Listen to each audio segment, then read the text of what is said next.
మన ప్రభువును రక్షకుడైన యేసుక్రీస్తు పరిశుద్ధ నామమునందున ప్రియమైన సంగమ ప్రియమైన బిడ్డలారా, మృదయకాల సమయం దేవుని వాక్యం ధ్యానించిన ముందుగా ప్రార్థన చేసుకున్నాం. ప్రార్థన. కృపగల తండ్రి, దయగల మేసని బంగారు పాదాలకు లేఖలేని వందనాలు స్తుతులు స్తోత్రములు. గతించిన రాత్రి అంతా నీ రెక్కల చోటును కాచి కాపాడి సంరక్షించిందేవా. మృదయకాల సమయం సజీవ లెక్కను చేరి ప్రార్థించుండగా వాక్యమైన దేవుడు వాక్యం ద్వారా నాతో మాతో మాట్లాడి మీరే మహిమ ఘనత ప్రభావాలు పొందమని యేసునామమున అడుగుచున్నాం తండ్రి. ఆమేన్. ప్రియమైన సంఘం ప్రియమైన బిడ్డల నిడుదల ఏర్పాటు చేద్దాం. ఒక భాగము ఆది కాండము 41వ అధ్యాయము 29 నుంచి 40 వచనములు ఈ విధంగా రాయబడినవి. ఆది కాండము 41వ అధ్యాయము 29 నుంచి 40 వచనములు ఈ విధంగా రాయబడినవి.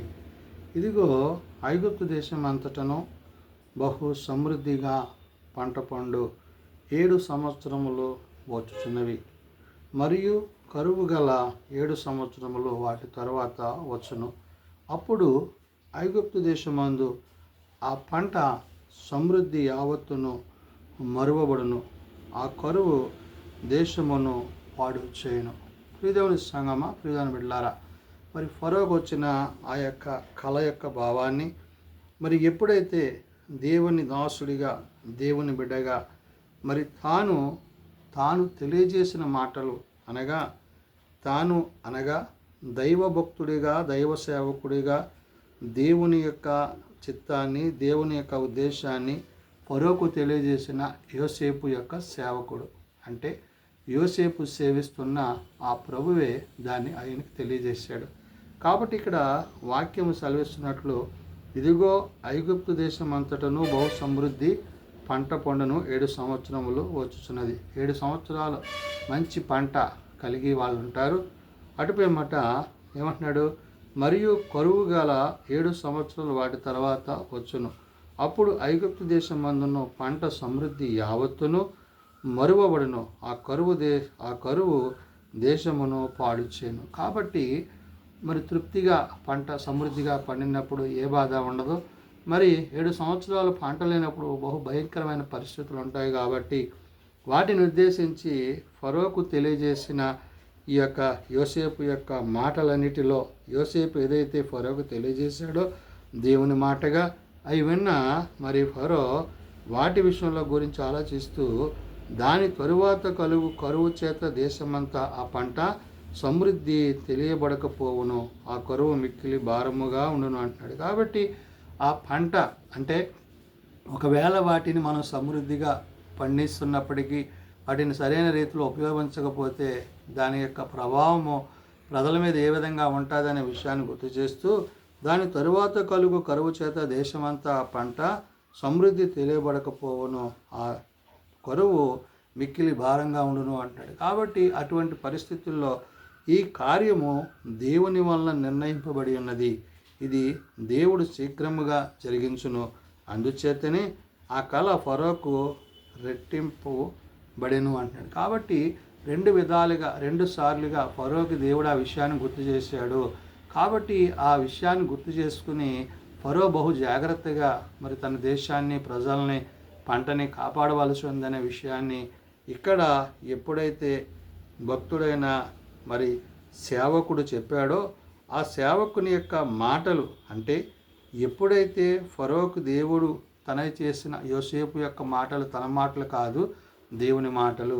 అందుకనే ఇక్కడ కాబట్టి ఫరో వివేక జ్ఞానము గల ఒక మనుష్యుని చూచుకొని ఐగుప్తు దేశము మీద అతని నియమింపవలేను అంటున్నాడు. ఇక్కడ ఫరో అంటున్నాడు, ఈ 7 సంవత్సరాల పంట, ఆ తర్వాత వచ్చే కరువు, ఆ తర్వాత వచ్చే పంట కరువు, ఈ పరిస్థితులు ఏవైతే ఉన్నావో వీటన్నిటిని గురించి ఆలోచించడానికి మరి దైవజ్ఞానం కలిగిన మరి ఫరో అంటున్నాడు. ఫరో అటు తర్వాత ఈ దేశముపై అధిపతులను నియమించి సమృద్ధిగా పంట పండు 7 సంవత్సరములలో ఐగుప్తు దేశమంతటా 5వ భాగము తీసుకొనవలెను అంటాడు. అంటే ముందుగా పండిన పంటను ముందుగా మరి దాన్ని 5వ భాగం తీసుకుని దాన్ని సమృద్ధిగా దాచిపెడితే ఆ తర్వాత వచ్చే కరువు దినాల్లో దానివల్ల వాళ్ళకి మేలు కలుగుతుందనే విషయాన్ని చెప్తున్నాడు. కాబట్టి రాబో ఈ మంచి సంవత్సరములో దొరుకు ఆహారం అంతయు సమకూర్చి ఆ ధాన్యము ఫరో చేతికి అప్పగించి ఆయా పట్టణములలో ఆహారమునకై భద్రము చేయవలను అంటే ఈ విధంగా మరి గిడ్డంగులను ఏర్పరిచి వాటిని సమృద్ధిగా దాచిపెడితే ఆ రాబోయే కరువు కాలంలో ఇవన్నీ కూడా వారికి ఉపయోగకరంగా, ఆహారకరంగా, మరి భద్రత కలిగించేవిగా, మరి వారికి సమృద్ధినిచ్చేవి ఉంటాయనే విషయాన్ని అక్కడ గుర్తు చేశాడు. కరువు చేత ఆ దేశము నశించిపోకుండా ఆ ఆహారము ఐగుప్తు దేశములో రాబో కరువు సంవత్సరములు 7 ఈ దేశమందు సంగ్రహముగా నుండినని ఫరోతో చెప్పాను. కాబట్టి ఫరోకు వచ్చిన యొక్క కళ, ఆ కళ యొక్క భావాన్ని యోసేపు ఎప్పుడైతే తెలియజేశాడో, యోసేపు దేవుని మాటగా తెలియజేసినప్పుడు దాన్ని ఫరో చాలా జాగ్రత్తగా ఆలోచన చేసి దాని విషయంలో బహు జాగ్రత్తగా మరి నిర్ణయం తీసుకున్నాడు. కాబట్టి 36 కరువు చేత ఈ దేశము నశించిపోకుండా ఆ ఆహారము ఐగుప్తు దేశములో రాబో కరువు సంవత్సరం 7 ఈ దేశమందును సంగ్రహముగా నుండనని ఫరోతో చెప్పాను. ఎప్పుడైతే యోసేపు ఈ విషయాలన్నీ ఫరోకు చెప్పాడో ఆ మాట ఫరో దృష్టికి, అతని సమస్త సేవకుల దృష్టికి యుక్తమై ఉండెను గనుక అతడు తన సేవకులను చూచి, ఇతని వలె దేవుని ఆత్మగల మనుష్యుడు కనుగొనగలమా అని అనెను. అంటే యోసేపు కొన్న ఆ యొక్క ఆత్మజ్ఞానము, అంటే దైవజ్ఞానాన్ని బట్టి యోసేపుని ఇక్కడ ప్రశంసిస్తూ అభినందిస్తూ మరి ఫరో ఒక ఆలోచనకు వచ్చాడు. ఏమని?